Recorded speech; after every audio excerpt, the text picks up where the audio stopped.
The Maxima H Minus Double-Stranded cDNA synthesis kit is a complete system for efficient synthesis of double-stranded cDNA from total RNA or messenger RNA. First and second strand cDNA synthesis reactions are performed in the same tube without the need for intermediate organic extraction or ethanol precipitation. First strand cDNA synthesis reaction. The first strand enzyme mix is a blend of Maxima H Minus reverse transcriptase and thermoscientific ribolock RNase inhibitor. The Maxima H Minus reverse transcriptase is an advanced enzyme derived through an in vitro evolution of murine MULV reverse transcriptase. The enzyme features the highest thermostability among these reverse transcriptases derived from murine and lacks RNase H activity. Recombinant ribolock RNase inhibitor effectively protects RNA from degradation by RNases A, B, and C at temperatures up to 55 degrees Celsius. The Maxima Minus Double-Stranded cDNA synthesis kit is capable of synthesizing high yields of cDNA up to 11 kilobases in length from a wide range of starting RNA amounts, so 0.5 microgram to 20 microgram total RNA, or 50 nanograms to 5 microgram messenger RNA, and at elevated temperatures, so 50 to 60 degrees Celsius. The optimal temperature for reverse transcription is 50 degrees Celsius, but for transcription of GC-rich RNA, the reaction temperature can be increased to 60 degrees Celsius. The kit is supplied with both oligo-DT18 and random hexamer primers. The oligo-DT18 primer selectively anneals to the 3' end of poly-A RNA, synthesizing cDNA only from poly-A tailed messenger RNA. Random hexamer primers bind non-specifically and are used to synthesize cDNA from total RNA. Gene-specific primers may also be used with the kit to prime synthesis from a specified sequence. The second strand cDNA synthesis reaction is generated using the first strand cDNA as a template. The Maxima H Minus Double-Stranded cDNA synthesis kit uses nick translation replacement of the messenger RNA to synthesize the second strand cDNA. First described by Okayama and Berg, and later popularized by Gubler and Hoffman, second strand cDNA synthesis is catalyzed by E. coli DNA polymerase 1 in combination with E. coli RNase H and E. coli DNA ligase. So the E. coli RNase H inserts nicks into the RNA, providing 3' hydroxyl primers for DNA polymerase 1. The 5 to 3' exonuclease activity of E. coli DNA polymerase 1 removes the RNA strand in the direction of synthesis, while its polymerase activity replaces the RNA with deoxyribonucleotides. E. coli DNA ligase links the gaps to complete the double-stranded cDNA strand. The second reaction is performed at 16 degrees Celsius to prevent spurious synthesis by DNA polymerase 1 due to its tendency to strand displace rather than nick translate at higher temperatures. So let's take a look at the contents of the kit. You receive first strand enzyme mix. So you also get 4 times concentrated the first strand reaction mix. So that will have to be diluted 1:4. The second strand enzyme mix, you get 5 times concentrated second strand reaction mix. You get 0.5 molar EDTA, which is pH 8 at pH 8. You get RNase 1, 10 units per microliter. You get control RNA, You have your oligo-DT, which are 18 mers, so 18 nucleotides. And these ones are the primers. It's at 100 micromolar, 0.5 microgram per microliter. You get random hexamer primer, and here you have 100 micromolar at 0.2 microgram per microliter. Then you get water, nucleus-free water. So what's important is to avoid ribonuclease contamination. So RNA purity and integrity is essential for synthesis of full-length cDNA. RNA can be degraded by RNase A, which is a highly stable contaminant found in any laboratory environment. All kit components have been rigorously tested to ensure that they are RNase free. To prevent contamination, both the laboratory environment and all prepared solutions must be free of RNases. General recommendations to avoid RNase contamination include using certified nuclease-free labware or deep sea treated tubes and pipette tips. You must also wear gloves when handling RNA and all reagents, as skin is a common source of RNases. You need to change gloves frequently, and ensure that the kit components are tightly sealed when not in use. You want to keep all tubes tightly closed during the reverse transcription reaction. Your template RNA. So synthesis of high-quality double-stranded cDNA begins with the preparation of high-quality RNA. Purified RNA must be free of salts, metal ions, ethanol, and phenol to avoid inhibiting the cDNA synthesis reaction. It's important to optimize the isolation of total RNA or messenger RNA from eukaryotic tissues or from cell cultures to prevent introduction of RNases into the preparation. And so when you're using trizol inhibits RNases. The RNA sample quality. The quality of the template RNA greatly influences the yield and size distribution of the synthesized cDNA. The integrity of the template RNA should be assessed prior to cDNA synthesis. Total eukaryotic RNA can be analyzed by agarose electrophoresis, but this one needs quite a bit. So last time I showed you had to use 500 nanograms to do your QC, just the QC step, and then you need some to do your actual reaction. So keep that in mind.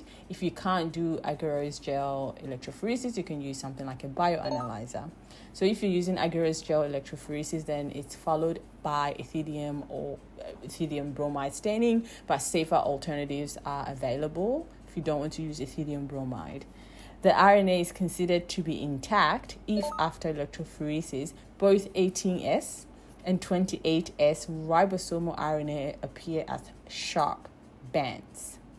The 28S ribosomal RNA band, which will be about 5 kilobases, should be approximately twice as intense as the 18S, which is will be at about 2 kilobases, which is 2,000 base pairs. That's the size where it should be resolved. Whereas the 28S ribosomal RNA would be at about 5,000 base pairs or 5 kilobases. Now, any smearing of the ribosomal RNA bands is an indication of messenger RNA degradation, and a new sample of total RNA should be prepared, unfortunately. Alternatively, total RNA integrity can be estimated using microfluidic RNA chip-based analyzers, which provide quantitative and qualitative information about the general state of the RNA sample in the form of an RNA integrity number, RIN. So that's what I was talking about with the bioanalyzer. Or there's some that report RNA quality indicator, RQI, depending on the manufacturer. So a reference gene or target gene 3' to 5' integrity assay can also be used to determine the integrity of the RNA sample. Messenger RNA preparation should appear as a smear from about 7 kb, so 7,000 base pairs to 200 base pairs, when messenger RNA integrity is assessed by agarose gel electrophoresis. So that's important to keep in mind, that your messenger RNA will appear as a smear, but your total RNA should have distinct sharp bands at the 28 ribosomal RNA band and also at the 18S ribosomal RNA. For your messenger RNA, the gel should reveal a dense smear centered in the 1 to 3 kb range, so 1,000 to 3,000 base pairs. If the messenger RNA distribution is not centered in this range, a new sample of messenger RNA should also be prepared, or the RNA isolation procedure may require troubleshooting. Now let's talk about primers. So synthesis of first strand cDNA can be primed with either the oligo-DT, which are 18 mers, so referred to as 18 mers, that means it's got 18 nucleotides, or specifically thymine nucleotides. So you also may have random hexamer primers or gene-specific primers. So the oligo-DT primes cDNA synthesis from the poly-A tail and present at the 3' end of, which are present at the 3' end of eukaryotic messenger RNA. Random primers initiate the cDNA synthesis from the total RNA population. So you have ribosomal RNA as well as messenger RNA. Therefore, using random primers for their first strand synthesis results in a greater complexity of the generated cDNA compared to using an oligo-DT primer.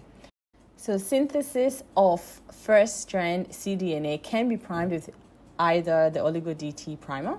These are 18 nucleotides, specifically the thymine nucleotides that are in a chain, or you can use random hexamer primers or gene-specific primers. Random primers initiate cDNA synthesis from the total RNA population. So here you're going to have ribosomal RNA, non-coding RNA, and messenger RNA. Therefore, using random primers for the first strand synthesis results in greater complexity of the generated cDNA compared to the one that's primed with oligo-DT primers.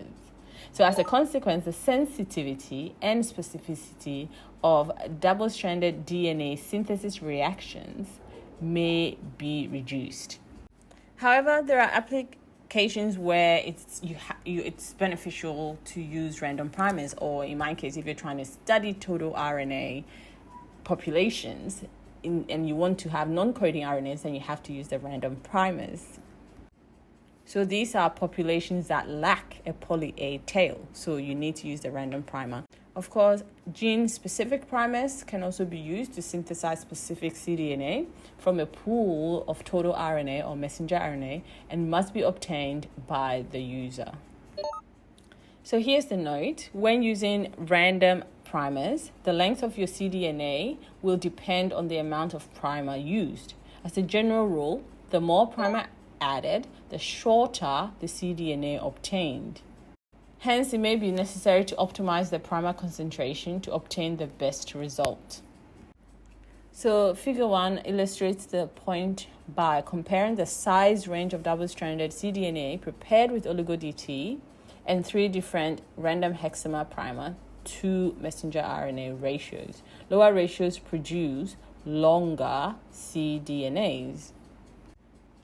The recommended RNA quantity for first strand synthesis, so when you're using the oligo-DT primers, you want to use 1 microgram to 20 microgram of total RNA, or 50 nanogram to 5 microgram of poly-A messenger RNA. So if you have total RNA, you need start with 1 microgram upwards up to 20. But if you've already enriched for messenger RNA, then you can start with 50 nanogram up to 5 microgram.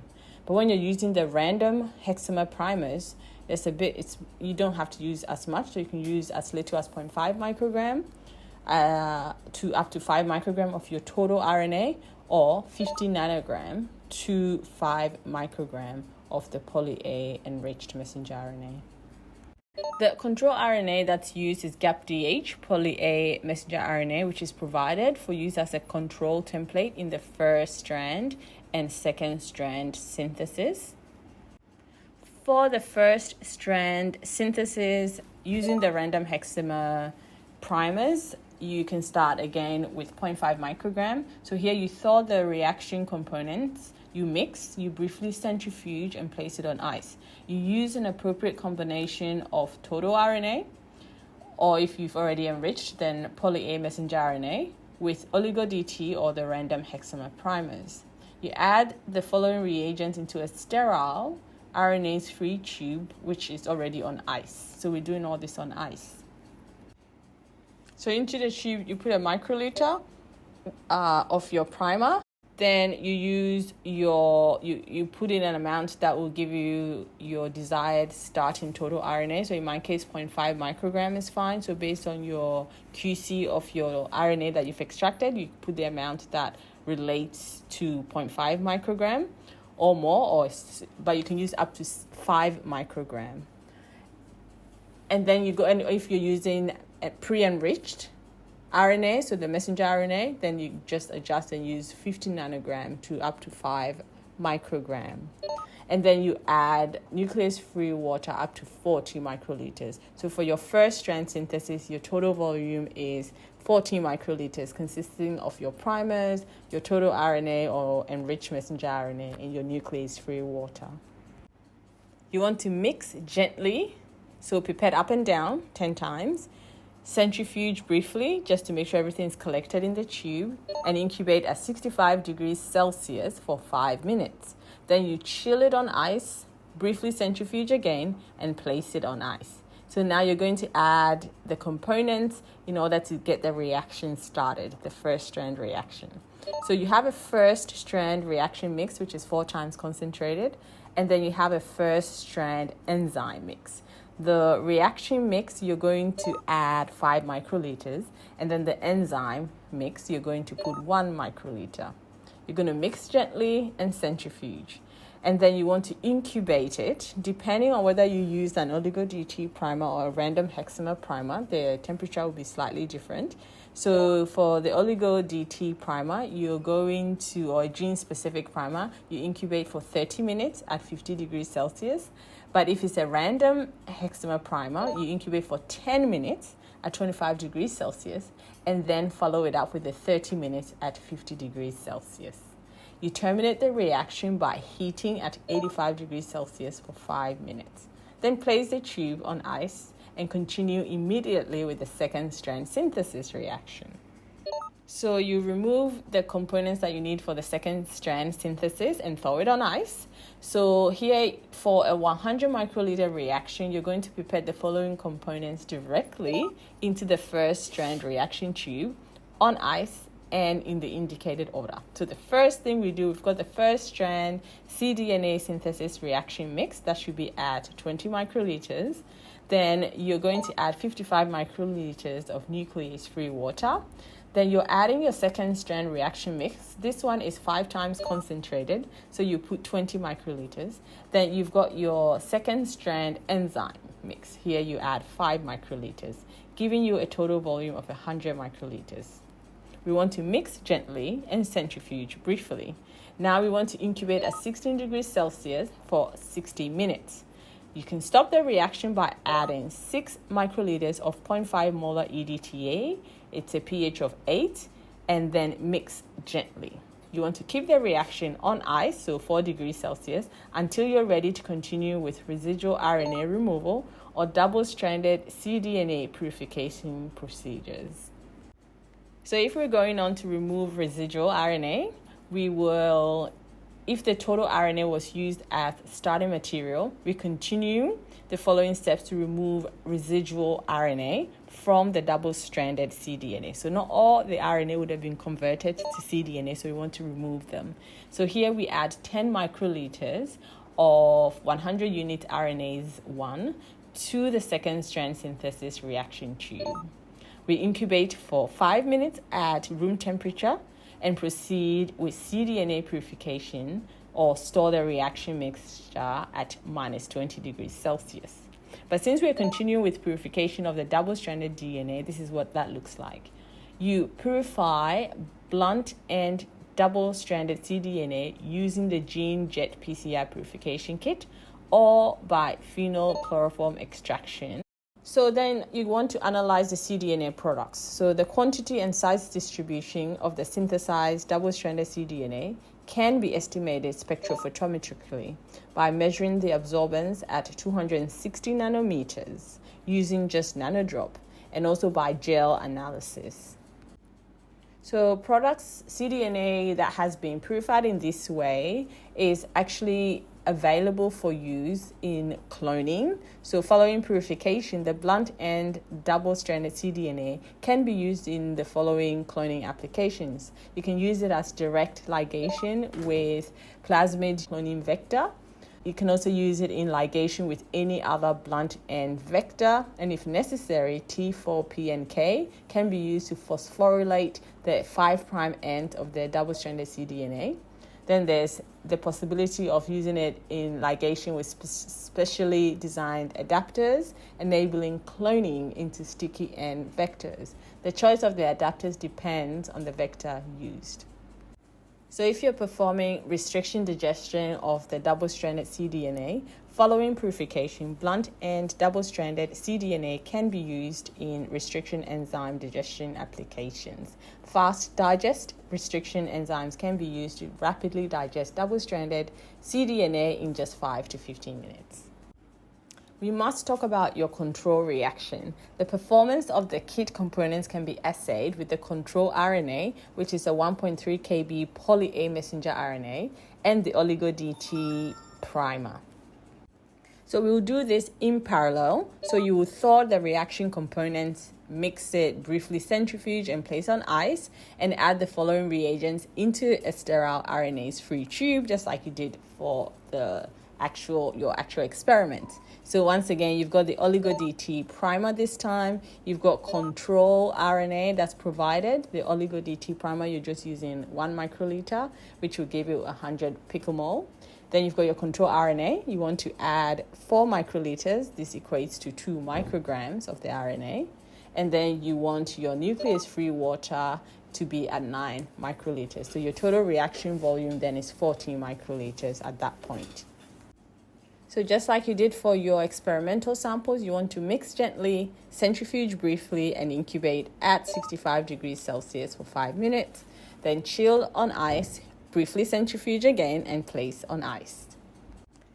Then you're performing the reaction. So your first strand reaction mix, which is 4 times concentrated, you're adding 5 microliters.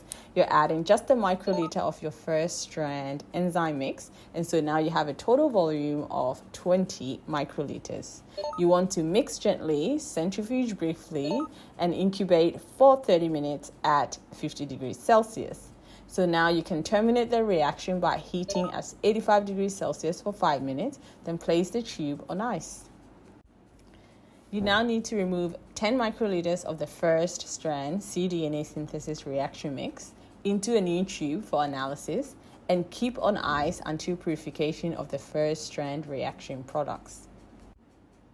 You're going to use the remaining 10 microliters of first strand synthesis reaction mixture for the second strand synthesis reaction as described. So here you thaw your reaction components, mix it, briefly centrifuge, and place on ice. Then you want to pipette the components directly into the first strand reaction as you did with your experimental samples. So once again, we do the first strand cDNA synthesis reaction. We add in 10 microliters as mentioned. Then you put 27.5 microliters of your nucleus-free water.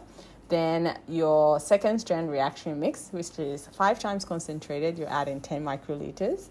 Then you've got your second strand enzyme mix, you're adding 2.5 microliters, and this gives you a 50 microliter total volume reaction. You mix gently, you centrifuge briefly, incubate at 16 degrees Celsius for 60 minutes.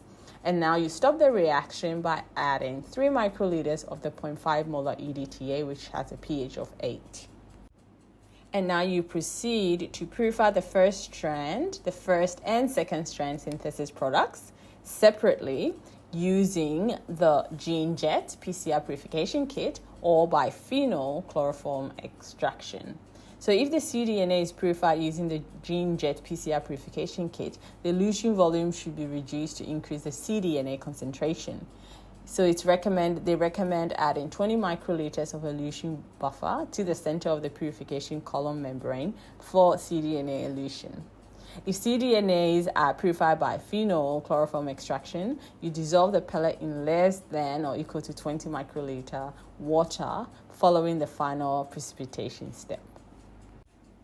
You can perform analysis of the control reaction products using the following protocol. You use 10 microliters of the purified double-stranded cDNA from the control reaction in a digestion reaction with the HIN P1L or HIN 61 restriction enzyme. To digest double-stranded cDNA in just 5 minutes, use the fast digest HIN P1, HIN 6L restriction enzyme. You load 5 microliters of first and second strand synthesis products and 10 microliters of the HIN P1 digested double-stranded cDNA on a 1% agarose gel. Following electrophoresis, the first strand reaction products, which is RNA cDNA hybrids, will migrate slightly longer than the second strand reaction products. To estimate the actual size of the first cDNA reaction product, the first strand cDNA should be analyzed by alkaline agarose gel electrophoresis. The HIN P1L digested double-stranded cDNA should migrate as 615, 363, 227, and 143 base pair DNA fragments. Be strong.